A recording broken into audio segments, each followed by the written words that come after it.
A little while ago, I got this comment, and this is a particularly rude example of a comment that I get pretty regularly, where people look at my life as an exotic dancer and how many years I spent being an exotic dancer, and the fact that I was married to my husband while I was dancing, and as this guy did, they say, oh, well, he's a simp or a cuck because he let you dance while you were married. And I thought that was something worth talking about, because I think a lot of guys don't really have a sense of context for why I stayed a dancer so long and why it took me so long to retire. And so, yeah, there we go. But before we get too much into that, do you like reading science fiction? I wrote a novel. If you enjoy science fiction, this is totally something I'd love for you to check out. You can buy it on Amazon. It's available in paperback. It is also available on Kindle and Kindle Unlimited. You can follow the link in the description. Consider buying it as a Christmas present for somebody you know who likes science fiction. Might be a good purchase. Also, I want to thank everybody who has purchased one already. I do log in every once in a while and see that someone's purchased a copy, and I'm very grateful. I hope you guys enjoy it, and please let me know what you think once you've read it. Going back to being an exotic dancer while you're married, how did I get into that situation, and why did it take me so long to retire? Like, why didn't I quit when I got married? That would be a perfect time, right? That would be a good time to quit being an exotic dancer. Why did it take me so long to quit? Well, I know for a while I was making a lot of manosphere videos about how women can be abusive to men, women can abuse, manipulate, deceive, mistreat men, and I've definitely seen plenty of that in my life. I have seen women who are very abusive to men. I've seen women attempting to baby trap men. I've seen women successfully baby trap men. I've seen women use men as paychecks and abuse men and mistreat them, and it is bad. It is very bad, and I don't like the fact that women get away with that crap. It is abusive and it is wrong. I haven't made many videos about how men abuse women because it's really not that kind of channel. I personally forget that I'm supposed to be a woman more than half the time. Some women really abuse men. Some men really abuse women. I had a friend, went to high school with her, and at one point she just sort of dropped off the map. Like, we went to high school together, we exited high school together. She was like me in the sense that she wasn't lucky enough to get the hell out of town, like our podunk, isolated, small hometown. And so she was stuck there with me, and she disappeared. She disappeared for like 3 months. She had this boyfriend, and her boyfriend locked her in a basement for 3 months. And the windows in the basement were small enough that she couldn't slither her way out of them. And he had her cell phone, and he locked the door when he went to work, so she didn't have a way out. He kept her there. One day he forgot to lock the door, and she packed up a suitcase and fled. But I've seen that. I've seen that shit. I have seen men try to control women.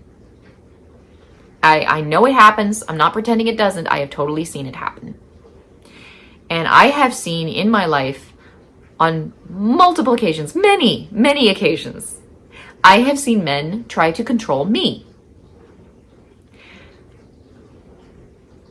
I don't think I could list them all in one video.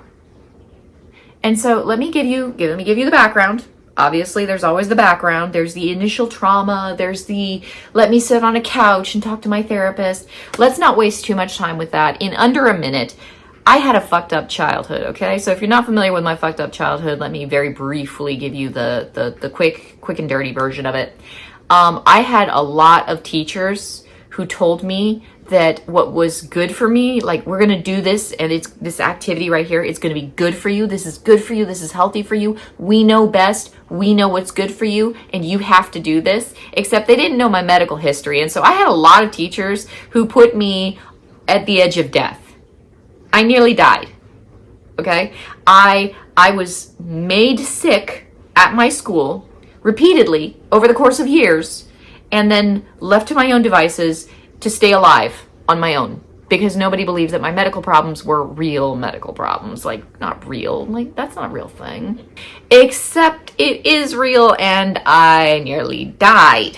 And so I grew up with other people owning my body. I grew up with other people making decisions about what happened to my body. I grew up struggling to stay alive because of decisions that other people made about what happened to my body. And then when I was completely broken and my body was completely shot to shit, they tell me, congratulations, you're 18 years old. You're an adult now. You get to take care of yourself. And I took my broken, beat down, ruined body and I started trying to piece it all back together and repair it and make it functional, because other people had ruined my health for me. And they told me it was good for me. And they told me they knew best. And they controlled me because I was a little kid and I didn't have any choices. How trusting do you think I'm going to be of anybody who tries to control me and tells me it's for my own good? I have had trouble going to doctors. My husband had to coax me into going to doctors. I had an ectopic pregnancy, so I was on the verge of bleeding to death. My husband had to coax me all the way into the doctor and hold my hand when I came in because I didn't want to see the doctor, because I didn't like to see doctors. Every time I get pulled over by a cop, that's always a fun experience because I have absolutely no trust in authority figures whatsoever. And men who are like, oh, you need a man to take care of you. No. That is the last thing on this earth I want. I want a partner. I want an equal. I do not want somebody controlling me, because that means I'm in danger and I might die, and I really don't like dying. It doesn't feel good. Been there, right on death's dark door on more than one occasion. I don't enjoy the feeling of dying. It's just not pleasant. Thank you, but no thank you. So then I become an exotic dancer, and suddenly I have enough money that I can travel anywhere in the country if I want to. I have freedom to go anywhere in the country, pick up a job, work there for a month. If I like it, I can stay. If I want to go, I can go. There is no schedule. Nobody's holding a pink slip over my head. I am free to go anywhere I want, anytime I want. That's power. I don't know a better way to put it. That's power. People are all like, oh, you got addicted to the attention. That's what it is. No, I got addicted to the freedom. I got addicted to knowing that I could take care of me and that I was safe on my own. That I didn't need a man to step in and take care of me. Not because of some feminist bullcrap. Fuck that feminist bullcrap. I see weak, wimpy little women with no backbone and no strength in their spirit going around going, I'm a strong, independent woman. No, you're not. No, you're not. You ain't tough. We all know it. But me, and I mean some other women that I've met, because I've met some tough women in my life, some of us are actually strong and we are actually independent, and we do not appreciate being shuffled into a little teeny cage and, fed and watered and taken care of. We are not pets. We are human beings, and we would like to be treated as such. Thank you. I know it's really, really hard for some men to wrap their minds around, because I've seen it. I've talked to those men. They think all women want to be pets. They think that's all we want. They tell me straight to my face that's all I'm good for. If I'm somebody's pet, that means that somebody can kill me. They can neglect me. They can hurt me. And there's not a damn thing I can do about it, because I'm their little pet. I had this guy just a little while ago. He was giving me a hard time for making fun of Big Daddy in this video right here. My biggest video on the internet to date. He was like telling me I was classless because I was laughing at Big Daddy. Why shouldn't I laugh at Big Daddy? Big Daddy wanted me to be his little sex slave. Big Daddy wanted me to be his little pet. Big Daddy wanted me to come running and do whatever he told me because Big Daddy was going to pay my bills. And the moment Big Daddy had the way to pay my bills and he had that control over me, Big Daddy was going to tell me exactly what to do 24/7. I am going to laugh at that man till the day I die. Fuck that man. Fuck all the men in my life who tried to control me, because remember, control is what it's all about. I fought for control of my body. Most girls, I don't think they really understand that, okay? Most people don't understand that. You know, other girls, they have their own struggles. I don't know those struggles. I don't know what it's like to be a teenage girl. I know what it's like to be me. And me, I had to stay alive. Forget boys, forget your hair, forget trying on makeup and looking like a clown and then realizing that was a little too much makeup. Forget that shit. I had to learn to live. And living was not easy.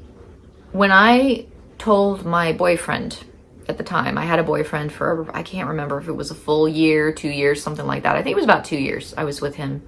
I told him I wanted to become an exotic dancer. And he was a narcissist. Like, he was pretty much like, I'm not going to say I can't give a diagnosis because I'm not a specialist. But if you want to know his personality, just look up what a narcissist is, like in the DSM, and read off every single symptom, and you got a pretty decent idea who this guy was, right?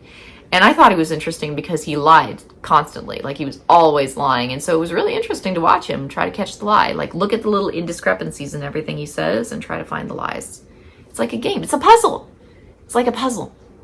There were no good dateable men in my hometown. Now, I'm not going to say no. There were some decent men, because my friend who got locked in the basement, cute story, she found this guy, and I knew him from like other areas of town. Like, I'd seen him around before, and I'd kind of talked with him a few times, and I knew he was a good guy. And so I remember she started dating him, and I went to her and I was like, look, this guy right here that you're dating, he's a good guy, so you got to be nice to him. He is a good man. She married him. They had 2 kids. I was so happy for her. I was like, you finally found a good one, because she was dating these losers, right? And then I realized I was dating losers too, because our hometown was full of losers. There was no one else to date. So yeah, I was dating this narcissistic piece of shit, right? And I told him I wanted to become an exotic dancer. And I was actually pretty excited about it, because I was like, this is the perfect way for me to have an exercise program so I can get my body back into control, and then maybe I can be a healthy person. Because I think that if I do this, this might help me become a healthy person. Spoilers, it did. I told him that, and he was all fine with it until like about a week before it was time for me to go in and apply for the job. Like 1 week before it was time for me to apply for the job, he had one of his friends rape me because he wanted to teach me a lesson that I shouldn't become an exotic dancer. He didn't tell me that he didn't want me to become an exotic dancer. He just had his friend rape me. It's all about control, man. Control. Who controls this? And I say that person's gonna be me. And fuck anybody else who wants it to be otherwise. I did not pull myself back from the edge of death just to let some random loser tell me how to live my life. So yeah, control. Control's big with me. And you might be sitting there thinking, okay, so then your husband gets into this and he must be a simp or a cuck or a loser, right? Because he's letting you dance. But that's not what it was. I met my husband and I was so terrified of letting go of the only thing that I had ever known that kept me safe. Because it kept me safe. Being a dancer kept me safe. That might sound really counterintuitive, because I mean, bad things happen to dancers. People abuse dancers. People mistreat dancers. People mistreated me. People did really horrible things to me, okay? I won't go into detail, but people did some pretty fucked up shit to me, right? But, and they justified it. They justified it because you're a dancer. You're the scum of the earth, right? You're a piece of shit. You're a dancer. So no one cares about what happens to you, and it's kind of your fault if bad things happen to you, right? I met my husband, and I didn't want to let go of dancing because it was my social network. It was my job. It was the source of all my money. I could travel anywhere in the country if I needed to on a minute's notice. I had a guy who was a murderer. He was a murderer, right? He killed people. He killed more than one person too. He killed people. He got mad at me one day because I wouldn't sell sex to him. And so he's all mad and he's huffing and he's like, he looks me dead in the eye and he says, you know what? I hope that someone shoots you in the face. And I looked at him and I was like, okay, well, good night. Bye. Next morning, I was halfway across the continent. Fuck that dude. He can have his shitty little city. And it really kind of has turned into a shithole. Like, I've heard some stories coming out of there and it's like, yeah, that's not a good place to be. He can have it. You know what? He's not going to shoot me in the face. I'm gone. A little while later, like a few weeks later, he starts calling my phone. I just looked down and was like, I ain't going to answer that number. Freedom. Safety. You know, it's a dangerous job. Yes, it is. Because people think that you're dirt and they want to treat you like dirt. And predatory people, they look at a stripper and they say, no one's going to miss her. I had another gal. I didn't know her very well. Like, I talked to her a few times. But one day, all of a sudden, there's all these missing posters in the back room. Have you seen this girl? Her picture. Missing posters all over the place. I can't remember how many months those missing posters were up, but eventually, one day, they found her blood in the trunk of her boyfriend's car. She had a 4-year-old son, and he was an orphan. Great, you know, wonderful. Nobody's going to miss women like me. Exotic dancer, nobody's going to miss me. So nobody felt particularly inclined to be nice to me, and some people went out of their way to hunt me. Some people tried to control me. There was one guy, I started dating him, and I genuinely think he was trying to make me fat. Because he was constantly throwing food at me, constantly telling me I was too skinny. Dude was trying to fatten me up. And I heard stories about this. There were guys who would get women and fatten them up, and then when they were too fat to go into work and earn money, the guy had them. They couldn't get away. People try to control you. If I want to maintain control and power over myself, if I want to be safe, I can't let them get control over me in the first place. And so I would see girls dating guys, they get a boyfriend, and then all of a sudden they wouldn't show up to the club for a long time because, you know, my boyfriend wanted me to quit dancing. So I quit dancing because my boyfriend wanted me to. And I'd sit there looking at them like, you are really dumb. You are really dumb. Because you gave up your control, you gave up your power, you gave up your source of income for what? A boyfriend? And you might be looking at me as like, well, you married your husband. That would have been a good time to quit. And he talked about it. And I told him I wasn't ready. And I mean, I went to him and I said, look, I don't want to be one of those old women in the club. Like, I don't want to be one of those old women that everybody kind of laughs behind their backs and says, oh, you know, they need to figure out that it's time for them to retire. They're not as young and perky as they used to be. They're not as hot as they used to be. I don't want to be one of those old women. So I am trusting you because you are my best friend, and I've never trusted anyone like I trust you. I am trusting you to tell me when it is time to retire. And when you tell me, I will listen to you. But I really didn't want to retire. And so, you know, we got married and he was like, hey, do you want to retire? I was like, please let me have a little more time. And we had our first kid. Do you want to retire? No, I need to go back to the club. I need to get back in shape. You know, I'm getting kind of flabby here. I need to get back in shape. I went back to the club. I got back in shape. My stomach was flat. You could see the muscles in my stomach. Like, I had abs. You guys. That was after my first child was born. And it was because I went to the club and, you know, I'd put her down for bed for the night. And then I'd go to the club and I'd exercise and I'd work out. And then I got pregnant with my second child. And of course, when you're a fat stripper, and I mean, I had ways of hiding it. Like, you wouldn't believe the things I did to hide, you know, that pooch. Like, I was good at hiding it. But, you know, when you're a fat stripper, there gets to be a point that the customers start being really, really mean to you because they see you as a fat stripper instead of as a pregnant woman. And so then they want to pick on you because they think that you're less valuable than the other women there. And so then when the customers start getting really, really rude and mean, that's when you know it's time to just go home. You got to get through the rest of your pregnancy and then you can come back. So I went home, had my second daughter, and waited a few months, You know, she was starting to get pretty good and healthy, sleeping well through the night, all that stuff. And I was like, hey, you know, it's about time I start coming back to work. And my husband told me, you know, I don't think that's a good idea. And I was 29. And I looked at it, was like, dude, I have a lot of years left in me. I was thinking I'd retire maybe about 35. You know, I still have a lot of years left in me. I am not too old to be doing this job. And he was like, yeah, but you've got 2 little babies at home. And you tell me about how you watch the headlights of the cars behind you because men follow the strippers home and attack them when they get out of their cars. Every night that you go to work, I stay up all night long worrying that you are going to get shot. You know, my husband is smarter than I am, definitely. And I have benefited greatly from being his wife. Like, that's the reason it's so stupid when men are like, oh, he's a simp, he's a cuck. He is one of the smartest, strongest, most badass human beings I have ever met. And when he makes an argument, he makes it very logically, he makes it very rationally, and he makes it very soundly. And it is very hard to say no, because he's right.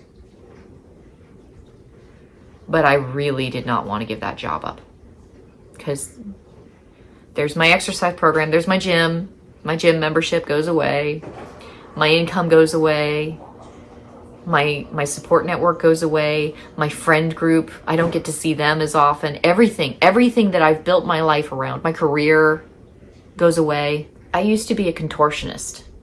That isn't something that everybody just does randomly. Like, unless you have a genetic condition that predisposes you to doing that, it's actually a lot of work to get to that point. I did that work. I did all of that work inside of a strip club.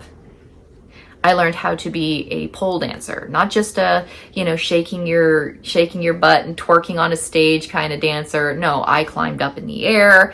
I was flipping myself upside down 13 feet in the air, and I was hanging off the pole by my knees, and I was doing all sorts of crazy stuff in midair. I did acrobatic shit. That doesn't come out of nowhere. That takes work. It takes practice. It takes years. And I spent years perfecting an art form that I found to be beautiful, and training my body so that I could restore my health. So I was healthy and I was strong and I had those flat muscly abs that I was talking about earlier. I had all of this because of strip clubs. And I didn't want to give it up.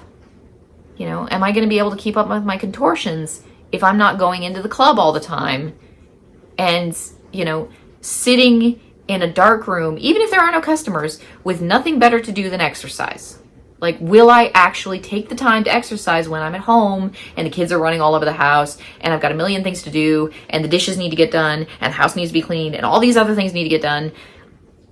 I need to be in a strip club where there's nothing better to do than talk to the customers and fold myself into pretzels. Otherwise, I'm not going to do it. I have too much to do. And it really helps if I'm getting paid to do it. That's nice. That gives me a reason to keep coming into the club, because otherwise it's like, well, why do I go over there? I've got a million things to do at home. You know? But when you get paid for it, then all of a sudden it's like, well, you know what? I can fold myself into a pretzel a couple more times. After I retired, I stopped doing contortions. And I never got back into them. And I need to. And one of these days I will. I've been too busy. And on that note, I've been too busy to exercise. I'm 13 pounds overweight. Haven't lost the weight. Just haven't lost it. I'm too busy. You know, I could count calories if I wanted to. I could do that, and I know I overeat. I don't get the exercise that I want to get. The muscle tone has gone out of my shoulders. It pisses me off because I used to have really, really excellent muscle tone in my back, and it's gone. I miss that. And I go online and I see some 20-something fitness trainer talking about how, oh, it's not that hard. All you have to do is just exercise and willpower and get yourself out there. And it's like, do you realize that these dishes never end? Do you realize that that laundry never ends? And as long as I'm inside this house, I have to do things. I am constantly doing things I have to do. And I just don't have the way to get away. I gave up so much when I gave up dancing, and honestly, I think it was a mistake. My husband made a very convincing argument. It was a very sound argument. It was a very reasonable argument. Give up exotic dancing because your kids need a mom, and you need to be there, and you can't get shot while you're at work. And I mean, people did get shot at the club where I worked at. They were mostly just gang hits from what I understand, but yeah, it happened. Anybody can catch a stray bullet. If there are bullets flying around, it can happen. He made a very sound argument, but I think I gave up too much. I think it was a very bad idea. And I mean, here's why. Like, he knew that was my safety. He knew that was my place. He knew I'd built my life and my career around that job. And so he was very patient with me, and he asked me about it, and I was like, I'm not ready yet. He asked me about it. I'm not ready yet. He finally asked me then. I was like, okay, I'll try it out. I'll see. I quit my job right around the time that he started experiencing symptoms of the brain tumor. He'd been experiencing some mild symptoms before that, but after I quit my job, the symptoms started getting more and more severe. And I mean, it really was like being married to a stranger. I didn't know what I had done. I felt like this crazy bait and switch, like, oh my God, who is this person? And I'm stuck with him. But, you know, I recognized some things about him, sorta. There were some things about him that were familiar, but there were some things about him that he was a different person. It was a different person. I was married to a different person in the same body. And then because it was a brain tumor and it was fucking with his system, it started affecting his body too. And it was like, what have I gotten myself into? And I didn't have any support network. I didn't have a job. I didn't have my career anymore. I didn't have a good way to go and get exercise and kind of get some fresh air, get out of the house, kind of freshen up and like get out of things and find some space to clear my head. I didn't have any of that because all that was in the strip club and all of that was gone. My friends, I didn't see them anymore. No one to talk to. No one I could go to and cry on their shoulder when life seemed really, really bad for those 5 years. 5 years, you guys. Half a decade. All alone in the house. No one to talk to but my kids. Can't talk to my kids about my problems. Put on a brave face for the kids. You smile a lot, and inside you were just crumbling. And today, I went to the doctor, and I talked with him, and then immediately after talking to the doctor, I went to the pharmacy, and I picked up some medication because I am still, to this day, really, really fucked up over my husband's brain tumor. I am so fucked up over my husband's brain tumor that I need to medicate myself. And I don't mean like I have a mental illness. This isn't one of those self-diagnosis kinds of things. This was something that came along, knocked me flat on my ass, took I don't even know how long to properly diagnose. And then when I finally got medication for it, I finally didn't want to die anymore. If you follow my channel at all, you might remember that whole period of time where I was like, I have bipolar disorder. Wait, no, I don't have bipolar disorder. Wait, no, I do have bipolar disorder. No, I definitely don't have bipolar disorder. Do you remember that? That was because I was going to therapy, because everybody says that when you're struggling with these kinds of problems, you should go to therapy. Yeah, I went to therapy and my therapist was a quack. And she told me it was bipolar disorder, so I wasted I don't even know how many months trying to treat my bipolar disorder, my quote-unquote bipolar disorder, which I didn't actually have bipolar disorder. I had HSDD. I had hypoactive sexual desire disorder. When I try to, and I've been wanting to make a video about this for so long, but it's hard, okay? When I try to be intimate with my husband, I get close to that point where I can actually start to feel some sense of sexual arousal. And as I'm getting close to the point where I can feel sexual arousal, all of a sudden it's like this huge iron wall just comes crashing down on me. And it's like, if you go any further in this direction, you are going to get hurt, turn around, go back. And I lose it. I mean, the good news is I can still have sex because I'm a woman. You don't have to get aroused to have sex when you're a woman. And I love him, and it's still nice to cuddle with him, but it's been, you know, I kind of wonder if I had kept my job in the strip club and maintained just a little bit of freedom, just a little bit of independence, made sure that I had a place that I could go to get out of the house and socialize and just be around other human beings for a little while, would I be so fucked up right now? You know, I don't blame my husband for that. I do not blame my husband for that at all. I blame me. I knew better. I knew better. And I gave up everything. I did it for my family, and I was stupid. I was trying to do the right thing, and I was stupid. I have to live with that. You know, decisions are made. What's done is done. I have to live with the consequences. I was stupid. But yeah, there you go. There's the story about why you shouldn't give up your job as an exotic dancer if you have it.